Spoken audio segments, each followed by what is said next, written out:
اعوذ باللہ من الشیطان الرجیم، بسم اللہ الرحمن الرحیم۔ ہم کہاں پر تھے؟ حضرت ابراہیم علیہ السلام کے لیے یہ اس لیے جھگڑا کر رہے تھے حضرت ابراہیم کے حوالے سے، کیونکہ حضرت ابراہیم علیہ السلام کو دونوں کی امتیں مانتی تھی کہ ہمارے انسسٹرز ہیں، یعنی کہ دادا ہیں، ٹھیک ہے، ایک طرح سے اگر آپ جائیں تو آبا و اجداد میں سے ہیں۔ تو یہ آپس میں اس بات پہ جھگڑتے تھے کہ ابراہیم علیہ السلام جو تھے وہ نصرانی تھے، اور یہودی کہتے تھے کہ ابراہیم علیہ السلام یہودی تھے۔ تو اور یہ اپنے اس چیز کو لے کر اتنا زیادہ وہ تھے کہ ہم جو سورۃ بقرہ میں بھی پڑھ کے آئے نا کہ یہ لوگ کہتے ہیں کہ اگر تم یہودی بن جاؤ گے تو ہی جنت میں جاؤ گے، اور نصرانی کہتے تھے کہ تم جو ہے وہ نصرانی بن جاؤ گے، یعنی کہ عیسائی بن جاؤ گے تو جنت میں جاؤ گے۔ حالانکہ اس کے بارے میں ان کے پاس کوئی دلیل نہیں ہے، کیونکہ یہ تو شریعت کا ایک حصہ تھا نا، ان کے پاس یہ پوری شریعت تو تھی ہی نہیں، تو یہ خالی اس چیز کو لے کر تو جنت میں نہیں جا سکتے تھے۔ تو اور پھر یہ حضرت ابراہیم علیہ السلام کے بعد اس لیے جھگڑتے تھے کہ یہی والی بات، تو اس کو یہاں پر جواب دیا گیا کہ ابراہیم علیہ السلام تو ان دونوں چیزوں کے اترنے کے، نازل ہونے کے بہت پہلے کے ہیں، تو ان کے بارے میں تم کس خوشی میں جھگڑا کر رہے ہو، کس دلیل کے ساتھ جھگڑا کر رہے ہو۔ اور پھر آگے ان کو ایک اور طرح سے ان کو یہ بات عقلی دلیل سے کہی گئی کہ تم اس چیز کے بارے میں جھگڑ سکتے ہو جس کے بارے میں تمہیں علم ہو، لیکن اس چیز کے بارے میں تم نہیں جھگڑ سکتے جس کے بارے میں تمہیں کچھ بھی علم نہیں۔ اتنی پرانی بات جس کے بارے میں تمہیں کچھ بھی نہیں پتا چلتا، تم کیسے جو ہے وہ اس کے بارے میں جھگڑتے ہو کہ یہ نصرانی تھے اور یہ یہودی تھے۔ اور اللہ ان سب چیزوں کو، جس بارے میں تم نہیں جانتے اس بارے میں سب کچھ اللہ جانتا ہے۔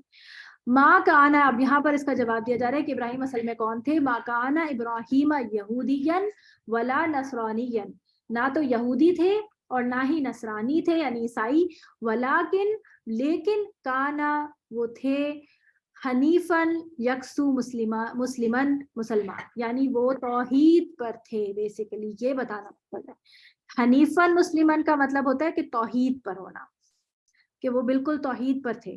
وما کانا من المشرکین، اور ان کے طرز عمل اور ان کی طرز شریعت میں شرک نہیں تھا، وہ مشرک نہیں تھے۔ اور آپ کو پتہ ہے کہ حضرت ابراہیم علیہ السلام ایسی جگہ پر پیدا ہوئے ہیں کہ ان کا اپنا باپ جو ہے وہ بت بناتا تھا، اور پوری ساری بستی جو ہے وہ مشرک تھی سوائے ان کے۔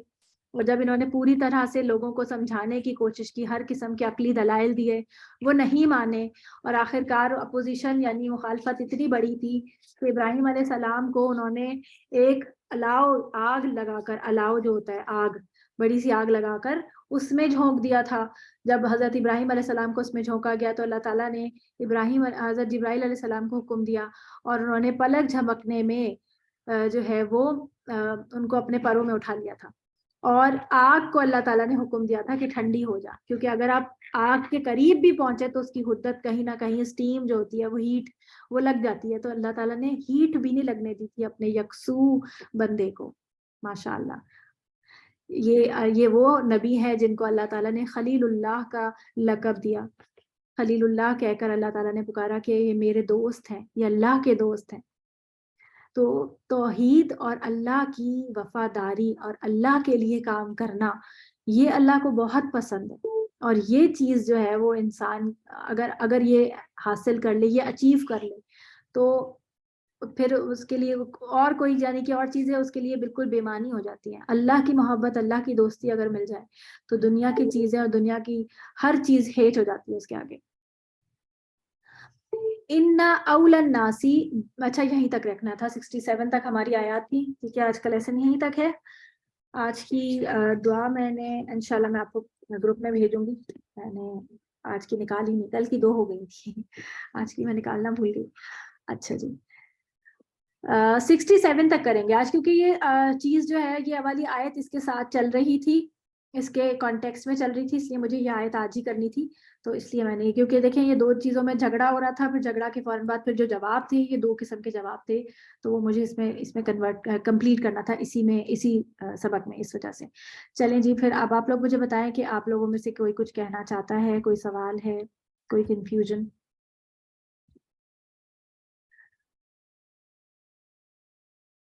جی ارم۔ جی میم، السلام علیکم ورحمۃ اللہ وبرکاتہ۔ السلام ورحمۃ اللہ۔ میم آپ جو بات کر رہی تھی نا کہ وہ لوگ دعائیں مانگتے ہیں وسیلہ بنا کے، اس پر میں بات کرنا چاہ رہی تھی کہ ہمارے پیارے نبی صلی اللہ علیہ وسلم نے کہا کہ مجھے وسیلہ تک نہیں بنانا اپنی دعاؤں کا، وسیلہ بنانا ہو تو اللہ کے ناموں کا ہی بنانا. جیسے اگر آپ رزق کے بارے میں دعا کرنا چاہ رہے ہیں تو آپ یا رزاق کو کہہ کے اللہ کو پکاریں اور پھر اللہ سے دعا مانگیں. تو اللہ نبی صلی اللہ علیہ وسلم نے تو اپنے آپ کو وسیلہ تک بنانے کو منع کیا تھا اپنی زندگی میں ہی.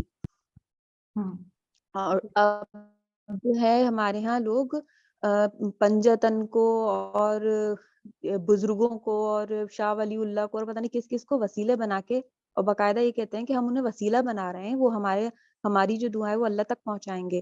جب اللہ ہم سے اتنا قریب ہے تو ہمیں کیا ضرورت ہے کہ ہم ان کو وسیلہ بنائیں؟ جب اللہ تعالیٰ نے صاف کہہ دیا میں آپ کی شہرک سے بھی زیادہ قریب ہوں تو ہم اللہ سے ہی ڈائریکٹ کیوں نہ مانگیں؟ تو یہ ہماری اس میں ہاں خاص طور پاکستان اور انڈیا میں تو بہت زیادہ ہے کہ مزاروں پہ جا کے وسیلے بنا کے ان قبروں کو وسیلہ بنا کے اور ان کو سجدہ کا انہوں نے بنایا ہوا ہے اور ان کو وسیلہ بنا کے اور پھر مانگتے ہیں. تو اللہ تعالیٰ ہمیں اس شرک سے بچائے، یہ بھی شرک ہی ہے، شرک کی ہی قسم ہے. بالکل بس بالکل. یہ کہنا تھا. اور آپ دیکھیں کہ یہ سب دیکھا دیکھی ہوتا ہے انسان کا. جو یہ بات کہی گئی نا کہ ان کافروں کو دوست مت بناؤ، تو دوست کا اثر پڑتا ہے نا دوسرے دوست کے اوپر. تو آپ دیکھیں کہ ہندوؤں کی سنگت میں رہتے رہتے وہ جب جیسے مندروں پہ جایا کرتے تھے تو مسلمانوں نے بھی کچھ نہ کچھ اسی قسم کا اسٹارٹ کیا کہ انہوں نے مزار ایجاد کر لیے اور مزاروں پہ جانا شروع کر دیا انہوں نے. اور اسی طرح سے جو ہے وہ آپ دیکھیں کہ وہ جو حضرت عیسیٰ علیہ السلام کی برتھ ڈے مناتے ہیں یہ تو لوگوں نے یہاں پہ 12 ربیع الاول میں باقاعدہ کیک بھی کاٹنا شروع کر دیے، دھمال ڈالتے ہیں اور کیک کاٹتے ہیں اور یہ سب شروع. تو دیکھا دیکھی یہ سب کچھ ہوتا ہے. یہ سنگت اور رغبت اور محبت، اسی لیے تو کہا گیا کہ ان سے دور رہو، ان کے شر سے بچو. یہاں پر یہ اہل کتاب اور ان سارے جو دوسری امتیں ہیں ان کے شر سے بچایا گیا ہمیں، اور کہا گیا کہ ان کی جو سازشیں ہیں ان کو پہچانو اور ان سے دور رہو. یہ جو بات بات پہ ہم لوگ مطلب یہ کہتے ہیں نا کہ ہر کسی چیز ہم مذاق بنا دیتے ہیں. مطلب کہتے ہیں نا کہ ہر چیز ہی یہودیوں کی سازش ہے، ہر چیز ہی جو ہے وہ اس طرح سے ہے. تو ایسا واقعتاً ہے. تو یہ صرف علماء باتیں نہیں کرتے ہیں بلکہ یہ واقعتاً باتیں ہیں یہ سب چیز. جی طاہرہ راحیل آپ بولیے.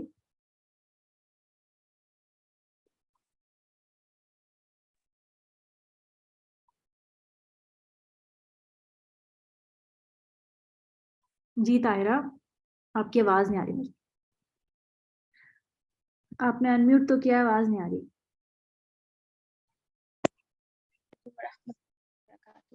ہاں آ رہی، اب آ رہی. جی جی جی میم، مجھے اس بارے میں تھوڑی سی کنفیوژن تھی، پوچھنا تھا آپ سے کہ جب اس میں قرآن پاک میں اہل کتاب کے بارے میں بات کی جا رہی ہے تو اس کے فوراً بعد تورات اور انجیل کے بارے میں جو ہے وہ بات کی جا رہی تھی. اس میں زبور کا ذکر نہیں ہوتا، یا جب اہل کتاب کا نام لیں تو اس میں تینوں کتابیں شامل ہوں گی؟ ٹھیک ہے جی، میں اس کا جواب آپ کو دے دیتی ہوں. اور بھی کچھ پوچھنا ہے اس کے علاوہ؟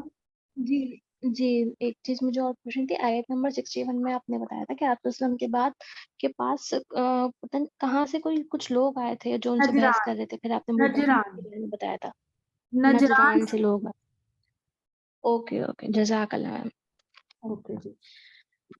جی انہوں نے پوچھا کہ زبور جو ہے وہ اس میں شامل ہے یا نہیں. تو دیکھیں زبور کے بارے میں ہمیں یہ پتہ چلتا ہے تفسیروں سے ہی کہ زبور میں احکامات نہیں تھے بلکہ زبور میں صرف حکایات تھیں، یعنی کہ کچھ حمد اور اس قسم کی کچھ چیزیں جو کہ داؤد علیہ السلام جب پڑھا کرتے تھے تو ان کے ساتھ چرند پرند اور جو پہاڑ تھے وہ سب بھی ان کے ساتھ حمد کیا کرتے تھے اور ایک خوبصورت سما سا بن جاتا تھا. تو اس میں احکامات نہیں تھے. جیسے کہ ابھی میں نے اس میں بھی کچھ ذکر کیا تھا کہ مفسرین یہ بات کہتے ہیں کہ جو تورات تھی اس میں احکامات تھے اور انجیل میں ان احکامات کی حکمت تھی بیسیکلی، یعنی انہیں کو پریڈکٹ کر کے اس میں کچھ چیزیں تھی. تو زبور میں کچھ احکامات نہیں تھے، اسی لیے اس کا ذکر بہت زیادہ نہیں آتا. کہیں کہیں پہ آتا ہے کہ اللہ تعالیٰ نے زبور بھی جو ہے زبوری کر کے اس طرح سے آتی ہے، زبور کر کے پورا ورڈ نہیں آتا، زبوری. اور اس کے علاوہ بھی آتے ہیں صحوفی ابراہیم و موسیٰ. ابراہیم علیہ السلام کے اوپر بھی کچھ صحیفے اترے ہیں جن کا ہمیں کوئی ریکارڈ نہیں ملتا کوئی چیز ہمیں اس طرح کی نہیں ملتی. ابراہیم علیہ السلام پہ بھی کچھ نہ کچھ احکامات اللہ تعالیٰ نے نازل کیے ہوں گے, اور بھی کچھ نبیوں پہ ہوں گے جو کہ ہمیں جس کا علم نہیں ہے. لیکن بات یہاں پر پھر وہی ہے کہ جو چیز ہمیں علم نہیں ہے اس چیز میں ہم نے زیادہ بحث نہیں کرنی اور اس کے بارے میں زیادہ عقل نہیں دوڑانی, کیونکہ اس سے ہمیں کوئی فائدہ نہیں ہوگا. اصل میں فائدہ ہم نے اس چیز سے لینا جو ہمیں مل گئی ہے اور جو چیز ہمیں ملتی جا رہی ہے. جی اچھا, ندا کہہ رہی تھی کہ ایک سمری جو ہے وہ دیکھ لیں کہ آج کی آیات سے ہم نے کیا جو ہے وہ مورل لیا. تو ہم دیکھتے ہیں کہ سٹارٹ ہم نے لیا تھا 56 میں. اور کسی نے کچھ کہنا ہے؟ اور کسی نے کچھ کہنا ہے؟ آپ لوگ تلاوت باقاعدگی سے سن رہے ہیں اس کی؟ آپ لوگ خود بھی تدبر کیا کریں کہ ان آیات میں آپ لوگوں کے لیے کیا چیز ہے جو کہ مجھے اس وقت اپنے لیے نکالنی ہے, مجھے اللہ تعالیٰ کیا سمجھانے کی کوشش کر رہے ہیں, میں کہاں پر جو ہے وہ کوئی چیز اس طرح کی ہے جو کہ میں اپنے لیے نکال سکتی ہوں. تو یہاں پر تو سب سے پہلی بات یہاں پر جو آج کی آیات میں ہم نے دیکھی ہے وہ یہ کہ حضرت عیسیٰ علیہ السلام کو اللہ تعالیٰ نے اٹھا لیا اپنے پاس, اور ہمارا یہ ایمان ہے کہ وہ قیامت سے پہلے واپس آئیں گے اور یہاں پر آ کر وہ پھر شادی بھی کریں گے, ان کے بچے بھی ہوں گے, اور اللہ تعالیٰ ایک اسلامی مملکت اور ایک بہت بڑی ایک مطلب ایک کیا کہتے ہیں حکومت, اسلامی حکومت کا جو ہے وہ نفاذ کریں گے ان کے ذریعے, اور پوری دنیا میں اسلام پھیل جائے گا اور پھر اس کے بعد ان کا انتقال ہوگا. پھر جو ہے ہم نے یہاں پر دیکھا کہ جو عیسائی ہیں ان کا جو غلبہ ہے یہودیوں کے اوپر وہ تا قیامت تک رہے گا, اور یہودی جو ہے وہ قیامت تک جو ہے وہ پٹتے رہیں گے ان سے اور باقی ساری اقوام سے. اور ایٹ دا اینڈ عیسیٰ علیہ السلام جو ہے جب آ جائیں گے تو وہ چن چن کے تمام یہودیوں کو ماریں گے, اور جو یہ بہت بڑی جنگ ہوگی نا جس میں دوسری طرف دجال ہوگا اور دجال کے پیروکاروں میں یہ یہودی ہوں گے.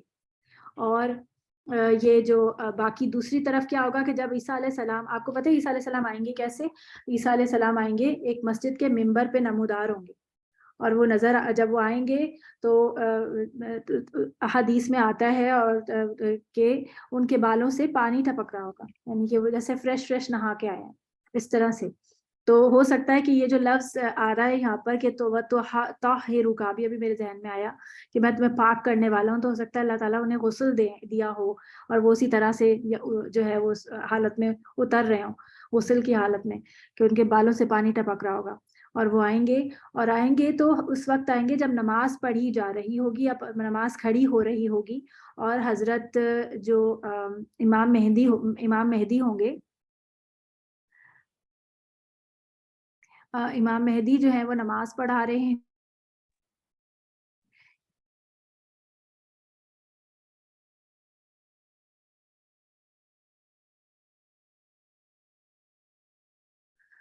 مکہ سے بھاگ کر مدینہ میں. اچھا, تو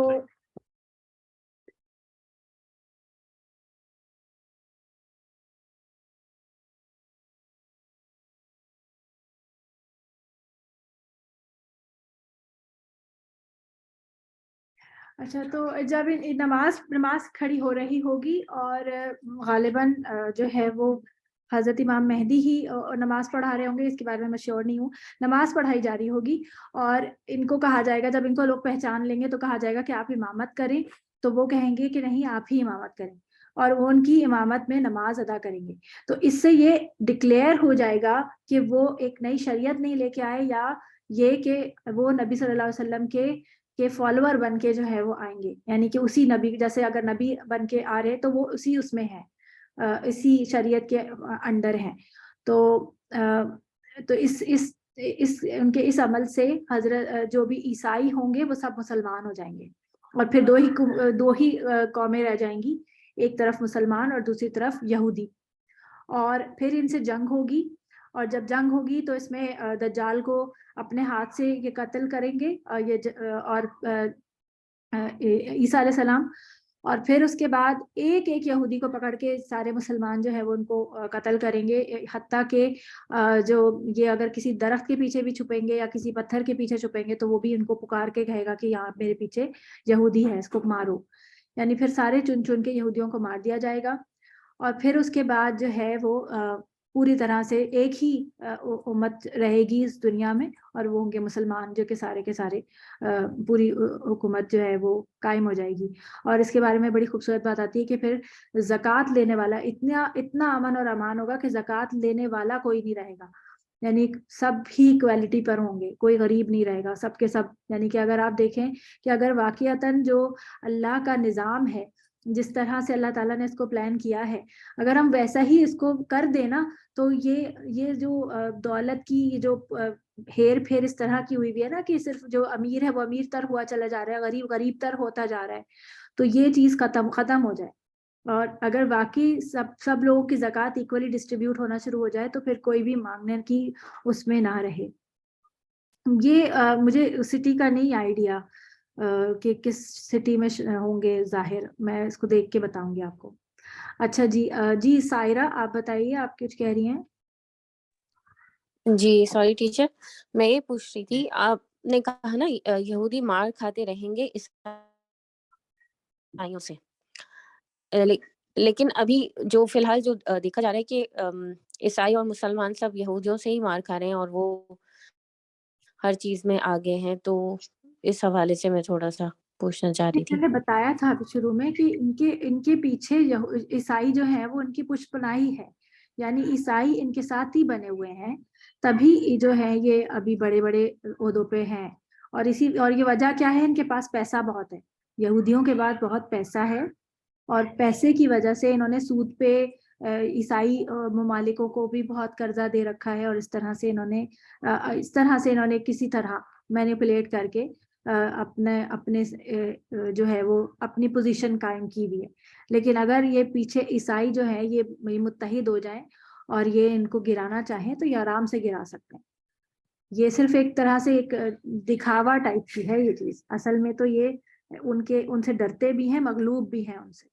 یہ ابھی آپ دیکھ لیں نا کہ کرسچنز جو ہے وہ کس قدر تعداد میں بھی ہیں اور پاور میں بھی ہیں، اور یہ اگر پاور میں ہے بھی تو کم ہے، یہ بہت کم ہے۔ اگر کوئی انہیں کچلنا چاہے تو آرام سے کچل سکتا ہے نا۔ اوکے، جزاک اللہ۔ وہ تو مجھے سمجھ آ گئی تھی بات کہ یہودی کم ہیں اور عیسائی جو ہیں، لیکن ابھی ظاہری طور پہ جو دیکھنے میں ہے کہ وہ بڑی بڑی ساری پوزیشنز پہ، یا جو ورلڈ میں پورے بڑے ڈیسیژنز ہوتے ہیں ان میں سارے، اس میں ان کا یہودیوں کا زیادہ ہاتھ ہے، عیسائی اتنے آگے نہیں ہیں، یا پھر ان کو آگے رکھ کے وہ پیچھے سے ساری ان کی پلاننگ ہے۔ اللہ بہتر جانے۔ اسی قسم کا کچھ ہے، کبھی مطلب وہ ان کو آگے کرتے ہیں اور کبھی یہ ان کو آگے کرتے ہیں، بیسیکلی بات وہی گٹھ جوڑ کی ہے۔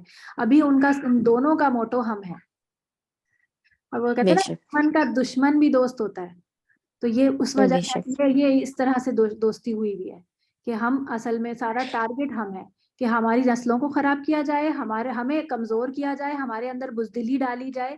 مومن کے بارے میں کہا جاتا ہے نا کہ مومن بزدل ہو سکتا ہے، بخیل ہو سکتا ہے، لیکن جھوٹا نہیں ہو سکتا۔ لیکن جھوٹا نہیں ہو سکتا۔ ہاں، تو اس طرح سے کیا ہمارے اندر یہ تمام چیزیں ڈالی جا رہی ہیں۔ اب تو ہم جھوٹ بھی بہت آرام سے بولتے ہیں، حالانکہ جھوٹ کے بارے میں آتا ہے کہ جھوٹ جو ہے وہ گناہ کبیرہ ہے۔ جی ابتدا آپ کہیے کچھ۔ ایک پوچھنا تھا اور ایک تھوڑا ڈسکس کرنا تھا۔ پوچھنا یہ تھا کہ اب آپ نے جنگ کا ذکر کیا تھا نا، تو عورتیں کس طرح سے جنگ میں حصہ لے سکتی ہیں؟ دیکھیے ویسے تو عورتوں کو جنگ میں حصہ لینے کی ضرورت نہیں ہوتی ہے، یہ مرد ہوتے ہیں آگے، لیکن ہمارے نبی صلی اللہ علیہ وسلم کے دور میں بھی عورتیں جاتی تھیں، جیسے پیچھے جو کیمپس ہوتے تھے جس میں زخمی لائے جاتے تھے تو ان کی مرہم پٹی کرنے کے لیے، ان کے کھانے وغیرہ کے لیے ہوتی تھیں وہاں پر خواتین۔ جنگوں میں نبی صلی اللہ علیہ وسلم کی ازواج بھی جایا کرتی تھیں۔ تو آپ کو پتہ ہے کہ کرسچنز یہ سارے لوگ بھی بہت زیادہ یہ سوشل ورک اور اس طرح کرتے ہیں نا۔ آپ دیکھیں ان کے کتنے سارے ہاسپٹلز اس قسم کے ہوتے ہیں، نرسز ہوتی ہیں، کرسچنز کتنی زیادہ نرسنگ کرتی ہیں، ان لوگوں کے اس میں بہت زیادہ ہے یہ چیز۔ تو عورتیں اس طرح کر سکتی ہیں۔ جنگوں میں تو بیسک اللہ کو سے دعا ہے کہ جنگوں کی تو دعا بھی نہیں کرنی چاہیے، اور کبھی سوچنا بھی نہیں چاہیے کہ اللہ تعالیٰ ہمیں کسی جنگ کا حصہ بنائے، کیونکہ جنگ تو بہت ہی خطرناک چیز ہے۔ آپ کو پتہ ہے کہ جنگ میں اگر کوئی دوسری قوم کنکوئر کرتی ہے اور عورتیں اس میں پکڑی جاتی ہیں، تو مسلمان عورتیں اگر ان کے قبضے میں چلی گئیں تو ان کا نکاح ٹوٹ جاتا ہے۔ کیونکہ اب وہ وہاں چلی گئی, اب ان کا نکاح ختم ہو گیا بغیر طلاق بغیر کسی چیز کے, ویسے ہی ختم ہو جاتا ہے. تو یہ جنگ تو بہت ہی خطرناک چیز ہوتی ہے اگر مشرکوں کے قبضے میں چلی جائیں. اچھا خیر, اللہ تعالیٰ ہم اس سے بچائے. اچھا سمن کا بھی ہینڈ ریز ہوا ہوا تھا, ہم سو سوری سمن, میں نے آپ کو پہلے موقع نہیں دیا. جی سمن بولیے. نہیں نہیں کوئی بات نہیں. میں نے کہا کہ بہت لمبی بات نہ ہو جائے, بس میری 2 باتیں تھی مجھے بولنی تھی.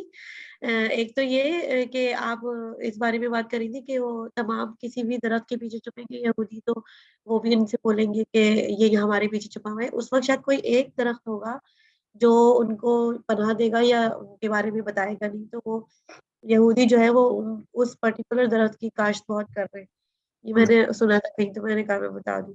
اور دوسری بات یہ مجھے یہ پوچھنا تھا کہ جب حضرت عیسیٰ علیہ السلام کا دور ہوگا, وہ آئیں گے, تو جیسے ہم آج کل ہمیں یہ بڑے پریشانی رہتی ہے کہ کوئی نہ کوئی جو ہے وہ کافر اٹھ کے نعوذ باللہ بولتا ہے, جیسے قادیانیوں نے بولا کہ بھائی میں نعوذ باللہ رسول اللہ ہوں, اور پھر ہمیں سب کو پتا ہے کہ بھائی نہیں وہ اس طرح سے نہیں ہے وہ, اور ہمیں الحمدللہ ہم بچے ہوئے اس چیز سے. تو ہم اس وقت جب اس وقت کے لوگ جو ہوں گے, تو اس وقت یہ والے مسئلے نہیں ہوں گے کہ نہیں یہ حضرت عیسیٰ علیہ السلام نہیں ہے, اور کیا کہتے ہیں, کیا کیسے لوگ پہچانیں گے ان کو؟ ایک تو بات یہ ہے کہ یہ سب چیزیں اللہ تعالیٰ کی طرف سے ہوتی ہیں نا. جب نبی صلی اللہ علیہ وسلم بھی آئے تھے تو بہت سارے لوگوں نے انہیں پہچان لیا تھا اور ایمان بھی لے آئے تھے, اور جنہوں نے نہیں ماننا تھا وہ نہیں مانے. تو اصل میں تو ہمیں اپنا ایمان مضبوط کرنے کی ضرورت ہے, اپنے اور اپنی جنریشن یعنی اپنی نسلوں کا ایمان مضبوط کرتے جائیں. تو کیوں نہیں ایمان کی رمق سے ہی تو انسان دجال کو بھی پہچان پائے گا نا, کہ اگر جس کے دل میں ایمان ہوگا تو وہ دجال کے چہرے پر کاف فے رے لکھا ہوا پڑھ لے گا اور وہ اس کو پہچان جائے گا. تو اسی لیے تو یہ سب چیزیں بھی اللہ کی طرف سے ہوں گی. اس لیے کس طرح ہوگا اور کیسے نہیں ہوگا یہ سب باتیں تو میں نہیں بتا سکتی, لیکن بس وہی کہ ایمان اگر ہمارا ہوگا تو ہم سب پہچان جائیں گے اور ہم کر لیں گے. ابھی بھی دیکھیں نا, آپ دیکھیں کہ مکہ میں ہریالی ہو گئی ہے, تو یہ جو قیامت کی نشانیوں میں سے ایک نشانی ایک اور پوری ہو گئی کہ مکہ کی سرزمین پر ہریالی کبھی دیکھی نہیں تھی, اور ایک بہت عرصے پہلے تک بھی نہیں تھی, اور اب کتنا ہرا بھرا. لاسٹ ٹائم ابھی پچھلے دنوں ویڈیو ہی دیکھ رہی تھی جس میں اتنا گرینری دیکھ رہی تھی میں کہ میں بہت پریشان ہوئی اس کو دیکھ کے. یہ بھی ایک نشانی پوری ہوگی اور اب قیامت بس بہت نزدیک ہی ہے. اور آپ دیکھیں کہ علماء کا نا اس بات پہ اجتہاد ہے کہ مطلب وہ اس بات پر وہ ہو گئے ہیں, ڈٹرمنڈ ہے کہ ہم یا ہماری جنریشن جو ہے اب دجال دیکھ لے گی, کیونکہ دجال کا جو ظہور کا ٹائم ہے وہ بہت قریب آ گیا ہے. آپ دیکھیں دجالی فتنہ بہت تیزی سے پھیل چکا ہے ہر طرف. مسلم ممالک میں کبھی ہم نے سوچا نہیں تھا کہ یہاں پر LGBT کا ہم کبھی سوچیں یا سنیں گے بھی, تو یہاں پر تو باقاعدہ اختیار کر لیا گیا ہے, ہمیں پتہ بھی نہیں چلا, اور کس طرح سے یہ ہمارے جڑوں کے اندر بیٹھ گیا کہ ہماری جنریشن, ہمارے بچے اور جو ہمارے جوان ہیں اس وقت, جو ہماری نئی جنریشن اس خطرے کا نشانہ ہے. یہ کتنے بچے ایسے ہیں جو کہ اس چیز کا شکار ہو گئے ہیں, اور ہمیں پتہ بھی نہیں ہے, ماں باپ کو پتہ بھی نہیں چلتا کہ باہر بچے کیا کر رہے ہیں اور کیا نہیں کر رہے ہیں. تو یہ چیز جو ہے بہت خطرناک اور الارمنگ ہے ہم سب کے لیے کہ اس وقت بھی اگر ہم نہیں جاگے, ابھی بھی اگر ہم نے دنیا داری اور دنیا کی محبت نہیں چھوڑی, تو پھر کسی بھی کھاتے میں نہیں نا, تو ہم تو پیس دیے جائیں گے. جیسے کہ پچھلی امتوں کا ذکر ہمیں کیوں دیا جا رہا ہے, یہ یہودیوں کے قصے, یہ نصرانیوں کے قصے ہمیں کیوں سنائے جا رہے ہیں؟ کہانی کے لیے, انٹرٹینمنٹ کے لیے نہیں, اس لیے سنائے جا رہے ہیں کہ ہم اس سے سبق لیں کہ بھائی دنیا ہی دنیا نہیں ہے, اصل میں تو ہم نے اپنے آخرت کا گھر بنانے کے لیے یہاں پر آنا تھا. ہم اس لیے آئے تھے یہاں پر تاکہ ہم اللہ کو خوش کر کے اپنی کھوئی ہوئی متاع جنت واپس لے سکیں, وہاں جا سکیں. چلیں جی, سبحانک اللہم و بحمدک, اشہد ان لا الہ الا انت, استغفرک و اتوب الیک. ربنا تقبل منا انک انت السمیع العلیم وتب علینا انک انت التواب الرحیم. رب ارحمہما کما ربیانی صغیرا. آمین یا رب العالمین. السلام علیکم ورحمۃ اللہ وبرکاتہ. وعلیکم السلام ورحمۃ وعلیکم السلام ورحمۃ اللہ وبرکاتہ.